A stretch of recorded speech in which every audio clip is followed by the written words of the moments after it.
दोस्त होना भी जरूरी है। यार राहुल, कैसे हो? चलो कहीं घूमने चलते हैं। हाँ ठीक है। कहाँ चलेंगे? कहीं पहाड़ों पर? अच्छा आइडिया है। ठीक है, मैं बस की टिकट बुक करवा देता हूँ और अच्छा सा होटल भी देख लेता हूँ। ठीक है भाई, लेकिन जल्दी करो। लाइफ में इतना स्ट्रेस हो गया है कि कुछ दिन का रेस्ट तो बहुत जरूरी बन गया है। राज का शाम को फोन आता है राहुल के पास। राहुल, मैंने टिकट बुक करवा दिया है। आज शाम की ही बस है। जल्दी से सामान पैक कर लो। ठीक है ठीक है, सामान तो मैंने पहले ही पैक कर लिया है।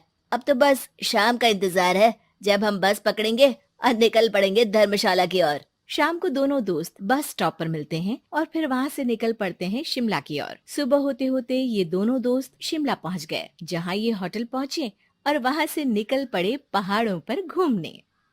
राज, यहाँ पहाड़ों पर कितना सुकून है ना। दूर दूर तक सिर्फ और सिर्फ पहाड़ ही है, और घूमने आए लोग भी यहाँ कितनी मस्ती कर रहे हैं। हाँ भाई, ये तो है। चलो कुछ खा ले।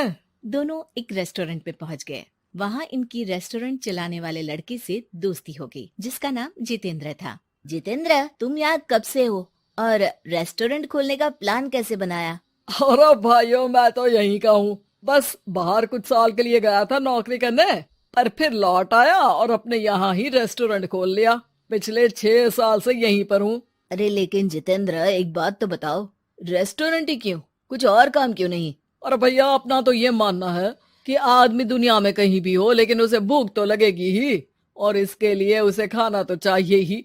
यानी ये धंधा कभी मंदा नहीं पड़ता, इसलिए ये काम शुरू किया था। लेकिन इस काम में क्या मुनाफा भी होता है या फिर बस ऐसे ही काम चल रहा है शौकियाना तौर पर? अरे अरे, क्यों नहीं भैया, काम तो हो ही रहा है, और मुनाफा नहीं होता तो ये 10 लोगों का स्टाफ कैसे रख लेता। वैसे आप भी क्यों नहीं इस बिजनेस में हाथ आजमाते हो? हाँ, आइडिया तो अच्छा है, लेकिन हम लोग तो सिर्फ यहाँ घूमने आए हैं और हमारे पास इतने पैसे भी नहीं है।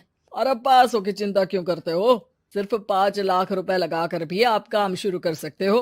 अच्छा, वो कैसे? अरे, आप रेस्टोरेंट में मेरे पार्टनर बन जाइए। जो मुनाफा होगा वो आधा आधा बांट लेंगे।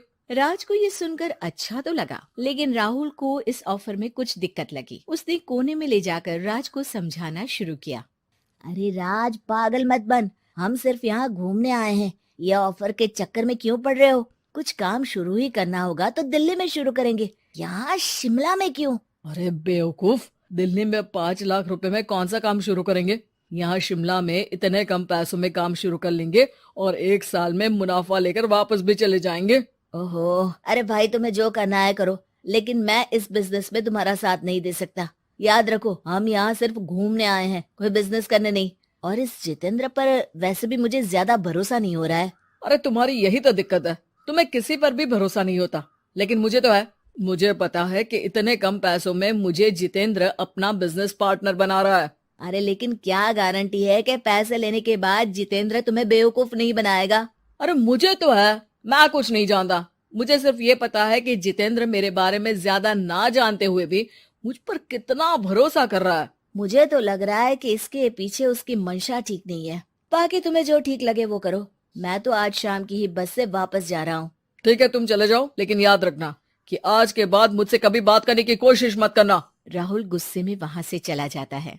दूसरी ओर राज और जितेंद्र साथ में मिलकर काम करने लगे। राज ने अपने घर से 5 लाख रुपए ये कहकर लिए कि जल्द ही वो 2 गुने पैसे कमाकर 6 महीनों में लौटा देगा। कुछ दिनों बाद, भाई जितेंद्र, तुमने 5 लाख रुपए तो ले लिया है, लेकिन काम में बहुत तेजी नहीं दिख रही है। अरे भाई, काम में थोड़ा समय लगता है, चिंता मत करो यार। हाँ वो तो ठीक है, लेकिन मेरे पैसों का तो कुछ हिसाब दो। कहाँ लगा है तुमने? अरे बड़े आए पैसों का हिसाब मांगने वाले। वो तो शुक्र मनाओ कि इतने कम पैसों में मैंने तुम्हें काम पर रख लिया है। क्या कहा? तुमने मुझे काम पर रखा है? अरे मैं तो तुम्हारा बिजनेस पार्टनर हूँ।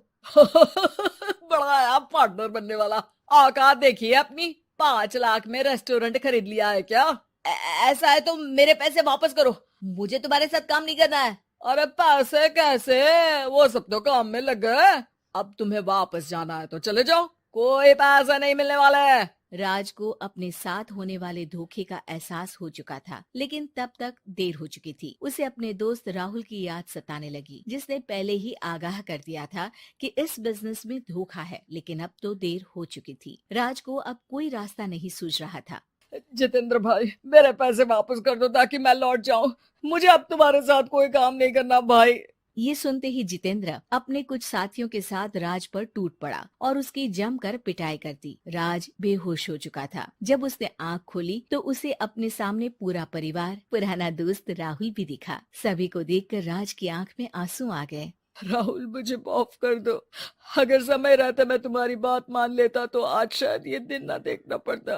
अरे शुक्र मनाओ कि जान बच गई। वो तो भला हो एक आदमी का जिसने मुझे फोन कर दिया था, तभी तुम्हारी जान बच सकी। मुझे माफ कर दे दोस्त, तेरी सलाह ना मानकर मैंने बड़ी भूल की है। अरे अरे भाई, मेरे हाथ मत जोड़ो। बस ध्यान रखना कि अच्छा दोस्त आपको हमेशा अच्छी सलाह देता है, इसलिए दोस्तों की सलाह पर ध्यान देना चाहिए।